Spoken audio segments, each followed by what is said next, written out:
Painting করতে গেলে জেসো আর varnish এই দুইটা জিনিস খুবই দরকারি, কিন্তু কেন চলো একসাথে জানি। প্রথমেই বলি জেসো নিয়ে। জেসো হলো এক ধরনের প্রাইমার যেটা পেইন্ট করার আগে ক্যানভাস, কাঠ বা যে কোনো সার্ফেসে অর্থাৎ যেটার উপর তুমি পেইন্টিং করবে সেখানে লাগালে সেটা হয় মসৃণ, রং ভালোভাবে বসে এবং পেইন্টিং করার সময় ব্রাশ স্মুথলি মুভ করা যায়।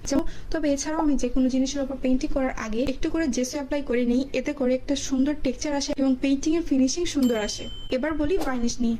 আমি সাধারণত অ্যাক্রিলিক মিডিয়াম গ্লস ইউজ করি। এটা হলো এক ধরনের ট্রান্সপারেন্ট লিকুইড যেটা অ্যাক্রিলিক রঙের সাথে মিশিয়ে ইউজ করা হয়। রঙের সাথে মিশিয়ে পেইন্টিং করলে পেইন্টিং ড্রাই হওয়ার পর সুন্দর একটা গ্লাসি ফিনিশিং দেয়। আবার এটাকে পেইন্টিং শেষে ভার্নিশ হিসাবেও ইউজ করা যায়। এতে শুধু পেইন্টিং এ গ্লসি লুকই আসে না, বরং রংটাকে প্রোটেকশন দেয় ধুলা, বালি, পানি ও রোদ থেকে। আবার অনেকে এটা জানতে চেয়েছো কি দিলে রং একেবারেই ওঠে না।